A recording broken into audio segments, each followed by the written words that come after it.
यीशु मसीह का औलाद समझत। यीशु मसीह हो, यीशु मसीह जे अपने आप के झाड़ा खूटा में ठोक देला। यीशु मसीह ठोकला कि नहीं, ठोक है कि नहीं? अरे लहू लहानों के कोड़ा मारते मारते पहाड़ में चढ़ाई दिला, अपने आप के बचा नहीं सकल, तो हमके मन के बचाई क्या? वो कहे जा तो चल जी उठल, मरल आदमी का जी उठेल। संगवारी लोग जो जशपुर में और वहां हैं, उनका जो अथक प्रयास रहा है वो आज सफलता के कगार पे पहुंचा है।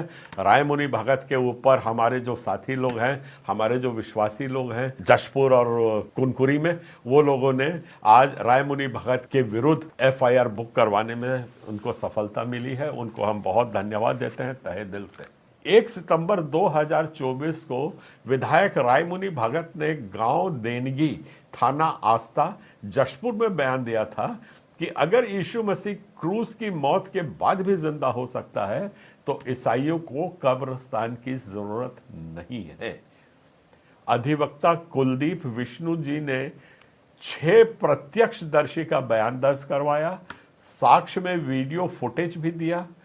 अपराध धारा 196, 299 और 302 BNS के तहत पंजीबद्ध हो चुका है।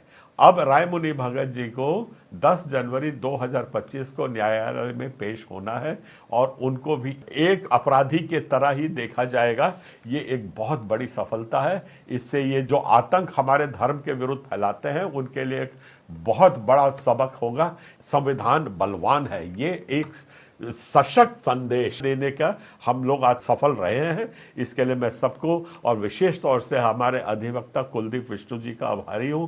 और संतोष आज फिर मैं दोहरा रहा हूं कि हमें है इस बात का बहुत संतोष है कि भारतीय संविधान आज भी बलवान है। मैं उम्मीद करता हूं कि भविष्य में भी हम लोग इसी उग्रता और तेवर के साथ जो भी हमारे विरुद्ध में बोलेगा और जो संविधान के विपरीत चलेगा उसके विरुद्ध हम लोग अपना हर संभव। कैसे हैं मेरे प्रिय भाई और बहनों, आप सभी को मेरे ओर से जय यीशु। बहुत सारे मसीह भाई बहन लोगों को इस खबर को देखने के बाद में, इस न्यूज को सुनने के बाद में बहुत खुशी महसूस हो रहा होगा कि फाइनली परमेश्वर ने हमारा प्रार्थना को सुन लिए हैं और अब रायमुनि भगत जो कि हमारे यीशु मसीह के खिलाफ में गलत टिप्पणी किए थे, अपमानजनक बातें किए थे, उनको उचित दंड मिलेगा, उनके खिलाफ कार्रवाई होगा, उनको दंड मिलेगा। इस खबर को देखने के बाद में बहुत सारे मसीह भाई बहन लोग खुशियां मनाते होंगे और परमेश्वर को धन्यवाद भी देते होंगे कि परमेश्वर ने हमारे प्रार्थना को सुन लिया है। दोस्तों, मैं आप लोगों को बता दूं कि यदि ईश्वर का योजना ही ऐसा है तो ऐसा ही होगा। लेकिन आप लोगों को अभी जितना ज्यादा खुशी महसूस हो रहा होगा उससे और ज्यादा खुशी तब महसूस होता जब रायमुनि भगत जी का जिंदगी में कुछ बदलाव आता, उसका जिंदगी में कुछ परिवर्तन होता, तब आप लोगों को और ज्यादा खुशी महसूस होता। और आप सभी को अच्छी तरह से जानते होंगे दोस्तों कि प्रभु यीशु मसीह ने हमें, दोस्तों यदि कोई हम लोगों के खिलाफ में हो या फिर प्रभु यीशु मसीह के खिलाफ में भी वो यदि गलत टिप्पणी करता है या फिर अनाप शनाप भी कहता है तो भी हमें उन्हें माफ कर देना चाहिए, क्योंकि प्रभु यीशु मसीह ने हमें लोगों को माफ करने के लिए सिखाया, लोगों को प्यार बांटने के लिए सिखाया। आप सभी को अच्छी तरह से जानते हैं कि प्रभु यीशु मसीह ने हमें जो प्रार्थना सिखाए, हे पिता हमारे, जब कभी भी हम लोग उस प्रार्थना को कहते हैं उस समय आप लोग ध्यान दीजिएगा कि वहां पर भी यही लिखा है कि हमारे अपराध हमें क्षमा कर जैसे कि हम भी अपने अपराधियों को क्षमा करते हैं। अर्थात दोस्तों, हम जब कभी भी उस प्रार्थना को कहते हैं हम यही कहते हैं कि हमारे अंदर में जो पाप है या फिर हमने जो पाप किया है, जो गुनाह किया है, जो अपराध किया है, हमें उसे क्षमा कर जैसे कि हम भी अपने अपराधियों को क्षमा करते हैं। हम उस प्रार्थना में कहते हैं कि हम अपने अपराधियों को जैसे क्षमा करते हैं उस प्रकार हमें भी क्षमा करो, उस प्रकार हमें भी क्षमा दो। उस प्रार्थना को तो हम कहते हैं, लेकिन हम ये नहीं जानते कि उस प्रार्थना में क्या लिखा हुआ है, उसका अर्थ क्या है। दोस्तों, प्रभु यीशु मसीह उस प्रेयर के माध्यम से भी हम लोगों को साफ साफ यही शिक्षा देते हैं कि हम यदि हम लोगों के विरुद्ध में जो पाप किया है उसका पाप को यदि क्षमा करेंगे, उसका दोष गुनाह को यदि माफ करेंगे, तो हमें भी माफ मिलेगा, हमें भी क्षमा मिलेगा। हम भी जो पाप करते हैं उसका हमें भी क्षमा मिलेगा।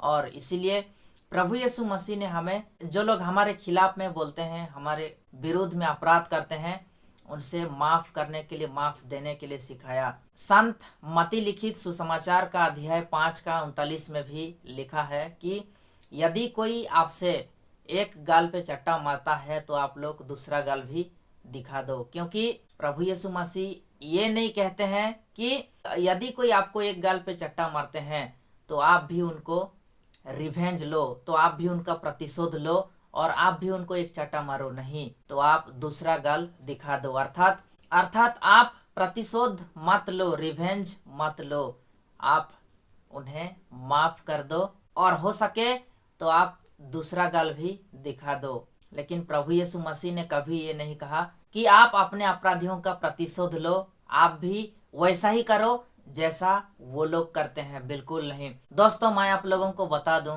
कि प्रभु यीशु मसीह को हम लोग जानते हैं और प्रभु यीशु मसीह कितना प्यारा है। प्रभु यीशु मसीह के बिना इस संसार से हम लोगों को मुक्ति नहीं मिलेगा।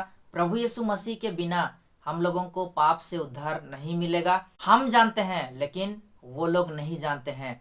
और इसलिए आप लोगों को तभी सबसे ज्यादा खुशी महसूस होगा जब आप किसी का मन को परिवर्तन करवाओगे, तभी आप लोगों को और ज्यादा खुशी महसूस होगा। क्योंकि वो भी प्रभु यीशु मसीह को जाना कि प्रभु यीशु मसीह इस संसार में क्यों आया और हमारे लिए वो अपना शरीर को दे दिया। आप लोगों को तभी खुशी महसूस होगा जब आप किसी का मन को परिवर्तन करवाओगे। मैं चाहता हूं दोस्तों कि आप लोग इस वीडियो को ज़्यादा से ज़्यादा लोगों तक शेयर करें।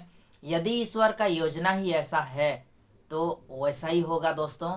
ना तो उसे इस संसार का कोई शक्ति रोक सकता है और ना ही कोई व्यक्ति और ना ही किसी के पास भी इतना पावर है कि वो इसको रोक सकता है। आप लोग इस वीडियो को ज़्यादा से ज़्यादा लोगों तक शेयर करें। मिलते हैं हम लोग नेक्स्ट वीडियो में। आप सभी को फिर से एक बार जय यीशु, धन्यवाद।